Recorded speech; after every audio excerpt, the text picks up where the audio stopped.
दोस्तों, मैं लोचन यादव आपके अपने YouTube चैनल लोचन यादव ऑफिशियल पे आपका स्वागत करता हूं। आज हम बात करेंगे एनपीए। एनपीए क्या होता है, एनपीए कब होता है और एनपीए के बाद क्या हमें एक भी रुपए देना सही है कि नहीं, एनपीए के बाद पेमेंट करने का सही तरीका क्या है और एनपीए से हमारा अकाउंट राइट ऑफ कब होता है, इसके बारे में हम आपको विस्तार से बताएंगे। वीडियो में बने रहिए। चैनल पे नए हो तो चैनल को सब्सक्राइब कर लीजिए। वीडियो अच्छा लगे तो वीडियो को लाइक और शेयर जरूर करिए। देखिए, एनपीए, अगर आप लोन लिए हैं और लोन आपकी ईएमआई डिफॉल्ट हो रही है तो सबसे पहला चीज जो होती है एनपीए होता है। यानी लोन अकाउंट आपका एनपीए में जाएगा। ये कब जाएगा, कितने दिन के बाद जाएगा, तो इसका जो नियम है एनपीए है वो 3 माह, यानी आप लोन की ईएमआई 3 महीने तक अगर नहीं देते हैं तभी आपका अकाउंट एनपीए में जाएगा।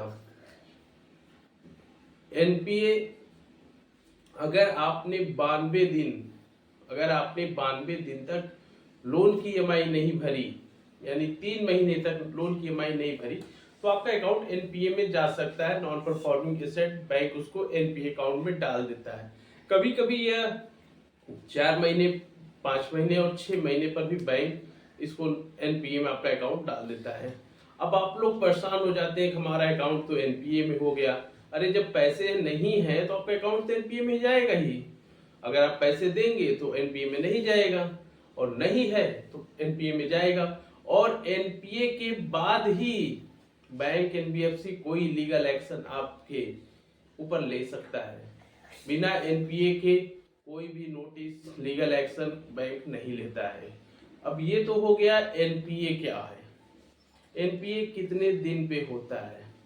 अगर एनपीए के बाद बैंक वाला, रिकवरी वाला आपसे पेमेंट के लिए कहे तो आपको पेमेंट नहीं करना है, क्योंकि बैंक, एनबीएफसी कंपनी, जब आपका अकाउंट एनपीए हो गया है तो आपका अकाउंट जब तक एक्टिव अकाउंट में नहीं आएगा तब तक आप जो भी पैसे देंगे वो पैसे आपका पेनल्टी और जुर्माना, ब्याज, पेनल्टी, जुर्माने में ही जाएगा। आपका प्रिंसिपल अमाउंट आउटस्टैंडिंग उतनी ही रहेगी जितना कि पहले था। जब आपका अकाउंट एनपीए में चला जाता है तो बैंक कहता है कुछ पैसे दे दीजिए जिससे कि हम आपका अकाउंट एनपीए में नहीं जाने देंगे। और आप लोग साल 2 साल तक कुछ पेमेंट देते देते चले जाएंगे। उसके बाद जब आप पूछेंगे कि मेरे कितना प्रिंसिपल बचा है तो पता चलेगा आपको पूरा प्रिंसिपल ही बचा है। अभी 1 लाख का लोन था वो 1.5 लाख हो गया आपका, और आप हर महीने पैसे जो दे रहे थे वो ब्याज पेनाल्टी में ही चले गए। आपके प्रिंसिपल अमाउंट से एक भी रुपए नहीं घटेगा। इसलिए अगर अकाउंट एनपीए में चला गया है तो परेशान होने की जरूरत नहीं है। अगर अगर आपका अकाउंट एनपीए में गया है तो उसी के बाद ही आपके बैंक एनबीएफसी सेटलमेंट का भी ऑफर देगी।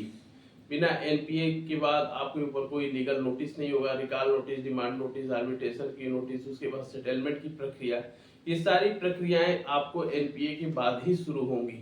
और एनपीए के बाद अगर आप पैसे देते हैं, बैंक वाले को आप पैसे देते हैं, तो ब्याज पेनाल्टी ही में ही जाएगा आपका पूरा का पूरा पैसा।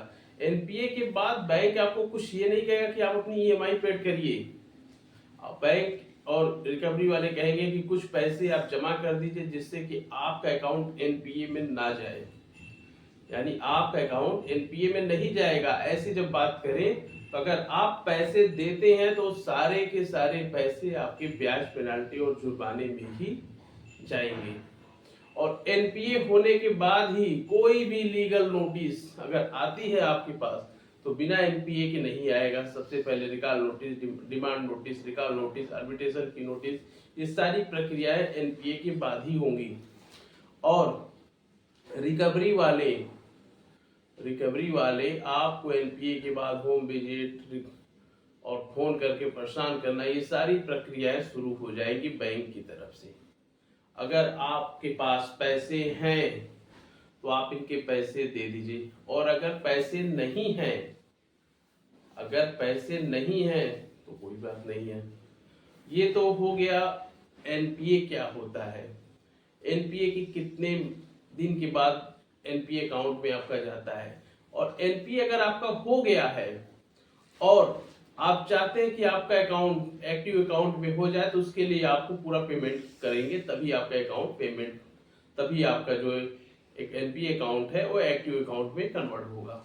और जब अकाउंट एनपीए है तो आपको एक भी रुपए देने की जरूरत नहीं है। अगर आपको सेटलमेंट कराना है, अगर सेटलमेंट कराना है तो अब सबसे पहले आपका अकाउंट एनपीए में जाएगा। और सेटलमेंट में अगर मान लीजिए आपका प्रिंसिपल अमाउंट 1 लाख था, उसको 1.5 लाख बना दिया गया है, तो ये जो ब्याज पेनाल्टी तो आपकी वैसे ही माफ हो जाएंगी। आपकी प्रिंसिपल में से भी कुछ पैसे कम करके आपको सेटलमेंट बैंक एनबीएफसी कंपनी आपको ऑफर दे सकती है।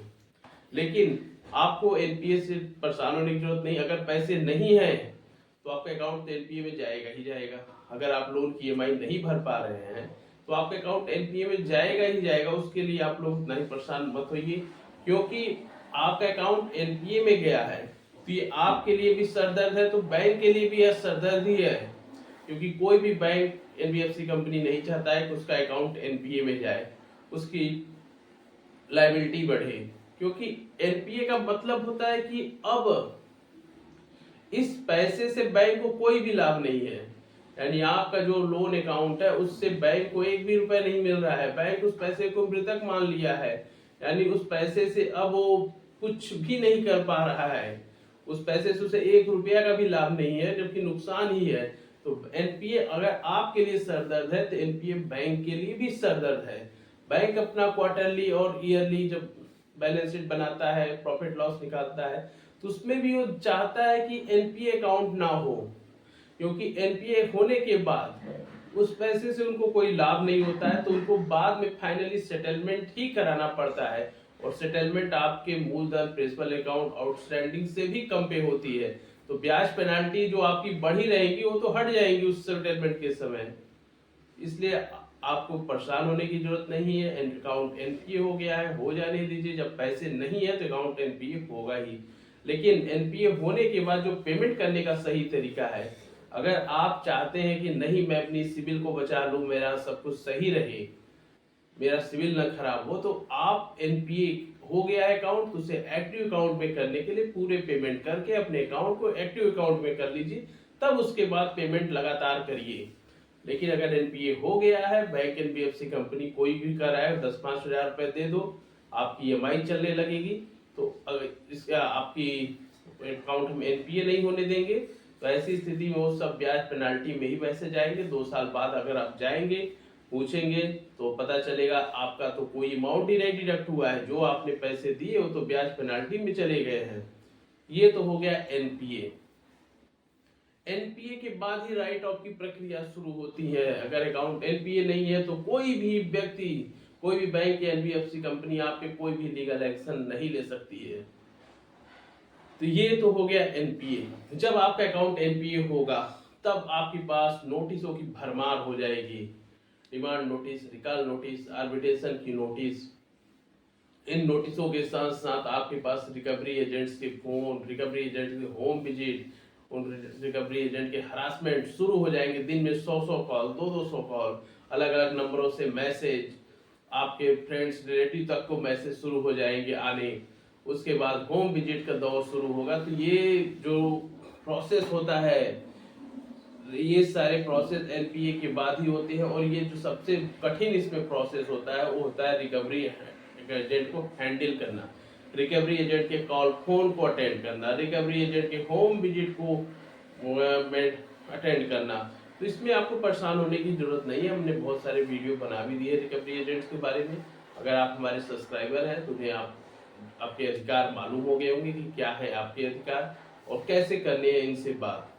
इन सभी के बारे में हमने विस्तार में वीडियो बनाया है, उसको आप देख लीजिएगा। लेकिन ये जो रिकवरी एजेंट होते हैं, रिकवरी एजेंट कुछ पैसों के लिए आपसे बदतमीजी भी कर लेते हैं, बहुत उल्टा सीधा भी बोल देते हैं, जबकि इनको ऐसा करना अलाउ नहीं होता है। लेकिन ये कुछ पैसों के लिए कि आपके द्वारा पैसे मिलेंगे तो इनका जो कमीशन होंगे वो इनको प्राप्त हो जाएंगे।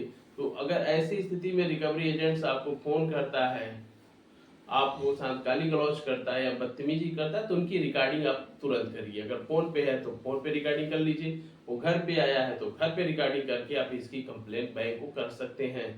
और दूसरी बात, अगर कोई रिकवरी एजेंट घर पे आता है तो उससे आई कार्ड, डीआरए का लाइसेंस और होम विजिट लेटर, ये 3 डॉक्यूमेंट आपको कम से कम पूछने ही है। डीआरए का लाइसेंस मतलब एक, अगर आप डेट रिकवरी एजेंट हैं तो आपके पास डीआरए का लाइसेंस होता है। डीआरए मतलब डेट रिकवरी एजेंट का लाइसेंस होगा, जिससे आप में प्रूव होंगे कि आप रिकवरी एजेंट हैं। अन्यथा कोई भी व्यक्ति कह दे हम रिकवरी एजेंट हैं तो उसको आप कैसे मानेंगे। जिस तरह अगर गाड़ी चलाते हैं तो आपको ड्राइविंग लाइसेंस की आवश्यकता होती है, उसी तरह अगर आप रिकवरी एजेंट हैं तो आपके पास डेट रिकवरी डीआरए का लाइसेंस होना चाहिए। दूसरा, आई कार्ड, आप किस संस्था से, अगर बैंक से हैं या फिर तो बैंक का आई कार्ड दिखाइए, या फिर किसी थर्ड पार्टी से अथॉराइज है तो आप उसका लेटर दिखाइए। तीसरी चीज होती है होम विजिट। होम विजिट आप कर रहे हैं तो आपके पास कोई लेटर अथॉरिटी है कि हमारे घर पे होम विजिट कर रहे हैं, तो आपको बैंक एनबीएफसी कंपनी ने कुछ लेटर दिए हैं तो उसको आप दिखाइए। ये सारी चीजें जब हो तभी आपको उनसे बात करने की जरूरत है, ना तो आपको उनको उन्हीं की भाषा में समझा दीजिए। लेकिन जिनके पास ये तीनों चीज होंगी वो रिकवरी एजेंट आपसे सज्जनता से बात करेगा, आपसे मिसबिहेव नहीं करेगा, क्योंकि उसको मालूम है कि अगर हम इनके साथ कुछ गलत करेंगे तो हमारे ऊपर खतरा है। और जो आते हैं 2 कौड़ी वाले, उन 2 कौड़ियों से डरने की जरूरत नहीं है। अगर इनके 3 कागज है तो उनसे बात करिए, नहीं तो उन्हें उन्हीं की भाषा में समझा करके भगा दीजिए। ये तो हो गया। अगर बैंक अपने पूरे प्रयास कर लिया, आपने बैंक से पैसे लिए, बैंक आपको अकाउंट एनपीए कर दिया, नोटिस पे नोटिस भेज रहा है, रिकवरी एजेंट के भी सारे दाव पेच अपना लिए, और अब बैंक को लगता है कि मेरा पैसा नहीं मिलेगा, किसी भी दशा में नहीं मिलेगा, तो बैंक आपके अकाउंट को राइट ऑफ कर देगा। आपके सिविल के आगे राइट ऑफ लिख देगा। आप अपनी सिविल चेक करेंगे तो आपके अकाउंट के आगे सिविल राइट ऑफ लिख देगा। मतलब कि अब बैंक आपसे पैसे की वसूली करने में असक्षम है, वो पैसा आप नहीं दे रहे हैं, बैंक इस पैसे को भूल गया, ये बैंक का डूबा हुआ धन है। अब बैंक को कोई उम्मीद नहीं है कि आपसे पैसे मिलेंगे, तो आपके सिविल के आगे राइट ऑफ लिख देगा। इस राइट ऑफ का मतलब है कि अब भविष्य में भूल कर भी कोई भी आपको लोन नहीं देगा, क्योंकि बैंक और एनबीएफसी कंपनी आपसे पूरे दाव पेच पैतरा अपना लिए हैं और आप उनके पैसे नहीं दे रहे हैं, तो भी बैंक आपसे हाथ जोड़ लेगा, कहेगा कि भविष्य में आप कभी बैंक से लोन आपको कोई बैंक नहीं देगा। आप वो महापुरुष हो गए हैं कि अब आपको कोई लोन नहीं मिलेगा। तो लोन नहीं मिलेगा, अगर आपका अकाउंट राइट ऑफ हो गया है तो भविष्य में कोई भी सिक्योर्ड अनसिक्योर्ड कोई भी बैंक एनबीएफसी कंपनी आपको लोन नहीं देगा। इस बात को आप ध्यान दीजिए। और अगर आप अपने सिविल को बचाना चाहते हैं, अपने लोन अमाउंट को कंटिन्यू रखना चाहते हैं, एनपीए हो गया है तो आप उसका पेमेंट करके अपने अकाउंट को एक्टिव अकाउंट में कर लीजिए, तब उसके बाद पेमेंट करिए। अगर आपको सेटलमेंट की तरफ जाना है तो बिना एनपीए के सेटलमेंट होगा ही नहीं। जब तक अकाउंट एनपीए नहीं होगा तब तक सेटलमेंट नहीं होगा, क्योंकि बैंक को जब लगेगा कि इस पैसे से हमें कोई लाभ नहीं है तभी आपको सेटलमेंट का ऑफर देगी, अन्यथा कोई भी बैंक एनबीएफसी कंपनी सेटलमेंट का ऑफर आपको कभी नहीं देंगी। ऐसा नहीं कि आपने 2 महीने ईएमआई नहीं दिया, तीसरे महीने ईएमआई दे दिया तो आपका अकाउंट एनपीए हो जाएगा, ऐसा कुछ नहीं है। ध्यान दीजिए, लिख लीजिए, नोट कर लीजिए, 3 माह या फिर 92 डेज, इन दोनों में से के बाद ही आपका अकाउंट एनपीए होता है। कभी कभी बैंक एनबीएफसी कंपनी आपको 4 महीने 5 महीने 6 महीने पे भी आपका अकाउंट एनपीए कर देती है। इसके लिए परेशान होने की जरूरत नहीं है। अगर वीडियो अच्छा लगे तो चैनल को लाइक शेयर सब्सक्राइब जरूर करिए। जय हिंद, जय